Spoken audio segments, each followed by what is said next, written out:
Good morning, everyone. I hope we all had a good weekend. We are going to start off our week by looking at value. So I know that value is something that we have talked about in the past, but I kind of want to look at it with a new angle today. We're going to look at something we've talked about so often, but we're going to put a little twist on it. So to get started, I have a cool little activity for us to do. It's kind of like, I don't want to say it's like a game, but you could make it a game. The idea is that I have all these different thumbnail images. So I'm going to hand them out to each table, and you are each going to work together, each group is going to work together to organize these images. They do all have similar things, okay? They're all in grayscale, so it's black and white images. But there is something different about them. What I'm going to have you do is sort these images based on the look of it. So not necessarily the subject matter. For example, there are a couple animals. That's not what we're talking about. I want you to sort them based on the value or the technique that makes them look a little different. As in, Johnny Depp over here looks different from this skull, but what makes it different? So I want you to think about it, talk about it, work together, and then move them around based on what you think works. Once you're done with that, we are going to talk about it. So take a couple minutes, and we'll go ahead and let you look at that. So what did you end up putting together? Did you put these two together? We have an eyeball, and it's got a lot of lines in it. Did you end up putting those together? Why did you put them together? So this is something we would talk about. We'll chat about it for a little bit. The biggest thing that I really want to talk about with them is the energy that you got from them. So I have 4 different eyes going on here, but we have one that's really soft, really gentle, and then you have one that's a little more intense, a little more fierce. Okay, so they're both eyeballs, but why do they look so different? Why do they have different energies related to them? Why do they seem different? And then these are how I organize them. If you want to check out, there are those little numbers on your papers. So kind of look over, see if you got what I got, and then we can go a little further with that if you want, but we can also move on. Today in general, so that's like a little dipping our toes into what we're going to be doing.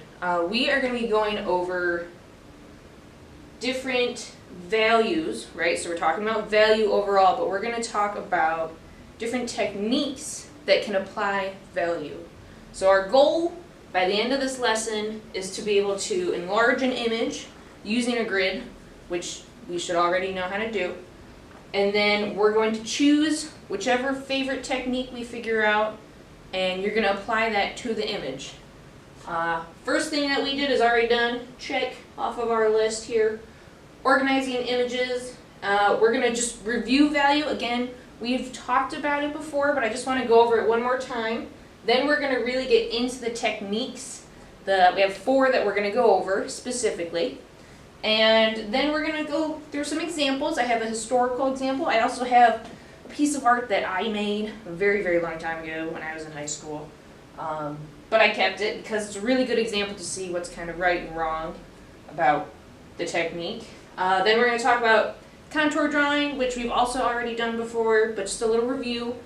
Then we're going to get into some practice. We're going to get doing the different techniques. We're going to do each one as a value chart, and then we're also going to do a practice for our final independent project at the end.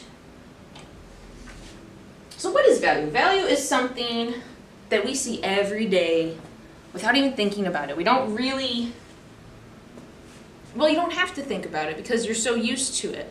One of the 7 elements of art, that means it's really something that is in every single piece of art. Whether or not you realize it, there's going to be value in it. It deals with the lightness and darkness of a color. Okay, so we're going from white all the way to black and everything in between. And it deals with light. So, for example, we have the apple here. okay? Imagine this apple without this highlight, the shadow, the variety, or the value going on. Okay, so this is in color, that's in the black and white. This is what we're really looking at today. But the idea is, if this was just a solid red, single red color, no other colors or values of red were involved in it, it would look really flat. It wouldn't have that roundness to it. It wouldn't have the dimension. It wouldn't look as aesthetically pleasing as it does now. So it looks really, really nice. Just remembering value is important. It creates that dimension. It's in almost every piece of artwork, and it's useful. You can use it as a tool to really create that dimension. So now we're going to go into value, but we're going to talk about the different techniques that you can use to apply value. So when we think of value, a lot of people like to think of just a soft pencil and a lot of blending, so something like this. But we're not going to do that today. We're not going to really focus on blending or using a pencil. We're actually going to be looking more at pens and pen and ink. And we're going to look at 4 different techniques to apply this, or use the pen to apply value in a fun and new way. So for the first one, stippling, which is what most people have heard of in the past. If you ever see something, you're like, oh, I know what that is, but I don't know what the word is for it. So it's stippling. Stippling is a lot of dots, teeny tiny dots. It's very time consuming, and you'll probably be very frustrated, but it is so worth it. It is a lot. But it's been around for quite a bit. So stippling is the word that we use now, but when it was first kind of beginning, it was actually called pointillism. Or they're kind of like cousins, if you think about it, pointillism and stippling. But in pointillism, there's definitely color involved. Well, not necessarily, but usually there's color involved. And the artist is using brushes and not necessarily pens that we're going to be using, but they will do a whole piece of art, a whole composition with dots, teeny tiny dots. So we're going to actually do that in a bit, and it's this one down here. The value is going this way, so that's the dark side coming to the light. You can't see as well, obviously, because all our words here, but you can tell that's the stippling right there. The next one is hatching. So hatching is just a bunch of parallel lines. Parallel means they're next to each other. They're not crossing or intersecting. They're all next to each other. It is the very bottom strip here, and that will give you different values as well. It's kind of like a subsection of hatching is cross-hatching. So hatching is parallel. Cross-hatching is when you do cross over and intermingle it all, and that is the one up top here. You can actually see the kind of X directions that they did for this example at the top. But it's a lot more layering involved, and hatching is a lot more spacing involved. And then finally scribbling, and this is kind of one of those, it's kind of developed over time because I think people just kind of got into the flow of it, and it's really easy and very energetic. Like when we're looking at our opening activity, there is a rabbit here, a jackrabbit, and he has the scribbling. And when you think of rabbits, you think of movement, you think of energy, you think of them bouncing around, and it's a perfect, scribbling is a perfect technique for that image. It makes sense. And that one is this in between here. So starting here and over there. Okay. So now that we've gone over the techniques, I just want to show a couple examples that go with the techniques. They may not be exactly what we're going to be doing, but it's just to show that many artists have done this before. This is something that is not unheard of. George Seurat here, he is a famous artist. He's a little bit after the Impressionist movement. Very colorful, very vibrant, very brushstroke heavy. And that's where he really started to get into the rhythm of pointillism. So the dots, right? This whole thing is done with dots, little baby brushstrokes. And the actual artwork is bigger than our whiteboard up here. It's a huge piece of art, and it is very amazing, very impressive. But his big thing was obviously the dots to show he really liked the texture, and he really liked the movement that it conveyed. It had just a different look to it that really helped get across his feeling, his energy. And he was also really big about color. You know, he liked having contrasting colors to make things pop and make them more vibrant. And then another example is my own. This is from when I was in high school. This is Christian Bale. And can anyone tell what kind of technique I used? Yes, it is cross-hatching. So what I love about it is that by the end of it, I really had a flow to it. But once I started, I was a lot more structured. His coat is way different from his face, and there's a patch on his face that's really kind of funny looking because it's so structured. And we'll talk about that in just a minute when we do our own value charts. But we're going to practice a lot, and we're not going to be doing faces, so don't even worry about that. I just wanted to show you that this is kind of the direction. This is all Sharpie, just on paper. And you can see all the different values that I have going on. But you can also see where I might have had a little oopsie, and I wish I could go back and adjust it. But that's why we're going to practice a lot. And now we're finally going to get into that. So, oh, hold that thought. One more thing, contour drawing, because that's like the basics of all art. We are going to need to be able to draw very simple shapes, and what we're going to be doing with ours is you'll draw it, you're going to add the value, and then you'll erase it. So I just wanted to review that super quick. Contour drawing, again, just simple forms that are going to be needed for our final project. Now we have our value charts. We're going to do one for each technique. It is you're going to open your sketchbook, grab a pencil, grab a ruler. I'm going to give you a Sharpie. It is an 8-inch by 1-inch rectangle, and then it's divided into 8 squares. Stippling, again, is what? Yes, it is the dots. So when you're doing this, I will suggest going from dark to light, because you can always make things darker, you can't always make it lighter. So what I mean by that is you're going to fill this in, fill this in, fill this in as you go, but let's say you make this too dark. We can't erase our Sharpie. It's not a thing. So when in doubt, make it really light,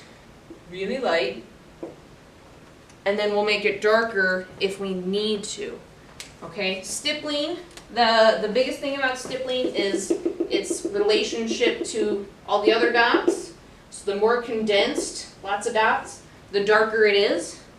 Hatching, the darkness depends on the distance between the parallel lines. So the more space, the lighter it's going to be. The closer they are, the darker it's going to be. They can touch also. And then cross-hatching is similar, but it's overlay, we're overlapping things. So I'm going to go in a bunch of different directions. The more layers you have, the darker it's going to be. And then scribbling, the more scribbles in there, the darker it's going to be. So I'm going to let you kind of take the reins on this. I'm going to be walking around helping you out with whatever you need. But again, start with your darkest and then go lighter. So less dots, you still need a lot, but less, then even less dots, then even less dots, and so on and so forth. The most lines, less lines, less lines, more space as I start to go. This one, maybe only 2 layers or 3. Less scribbles. Make sure to loosen up for these scribbles. You don't need them to be perfect. And then you can work on that. So you're working on that. I'll walk around, help you out if you need anything. Then I'm going to come on back up here, erase my mess. Now that we're all done with our value charts, we are going to talk about our next form of practice. Everyone is getting this image because our independent project is going to be flower related. I'm going to put a piece of tracing paper on it that is already folded into 4 squares. So basically what you're getting is this with this. And you're going to practice right on top. You get to go on the tracing paper so you can see the values below it. And then you're going to apply stippling, hatching, cross-hatching, and your scribbles. That should be more dots. And you're going to do that for each section. So in your dark areas, you're going to do a lot of dots. In your light areas, you're going to do less dots. Okay, so this is another form of practice. Our value charts we're going to use for comparison to other things. We're going to use it, you're going to kind of have it next to you when you work on this. And we're also going to have it during our independent practice. You're going to need to refer back to that value chart. So that's why we spent a lot of time on those. This is just another way to kind of try out each technique, figure out which one you like best. And then, once you have this all done, again, you're going to take your time and work on it. But once you're all set, finally, now that we've done all this practice, we've really talked about it. I keep rubbing this because there's so much marker. We're going to talk about our independent practice. So this is going to be a combination of homework / studio time. But we're going to go in the flower direction because I think that they are gorgeous. And what's cool about this is that you can take your own picture or you can find a reference just because it is a lot of work. It's going to take a while, but we're going to take the time to really do it. The first thing you're going to do is pick a flower that has meaning to you. So I'm going to go with a chrysanthemum. I love chrysanthemums. Oh my gosh, say that 5 times fast. Because they were in my wedding bouquet. So think of a flower that maybe someone gave to you, or maybe it's your birth month. Mine's a daffodil. You know, something that has sentimental value, because then you're going to really focus more on it and you're going to enjoy it more. Then, after choosing whatever flower, you're going to find 3 photos of it. It can be in color, but you're going to have to use a filter to make it black and white or have grayscale to it. And then you're going to send me those pictures so that tomorrow we can sit down and talk about them. I'm going to come around and we're going to chit-chat about them because I want to go, you know, I just want to make sure that we find the best photo for that flower. We really want to find something that works for it and really makes it look, you know, it's got a lot of values in it and all that good stuff. So we're going to sit down and talk about it, and then once you have your final flower image picked out, for example this one, this is my chrysanthemum, then I'm going to enlarge it. So we're going to do the grid. We've done it before. We're going to use our grid to do it maybe about 2 times the size. So let's say I print it out to here. I want it to be about 2 times this size.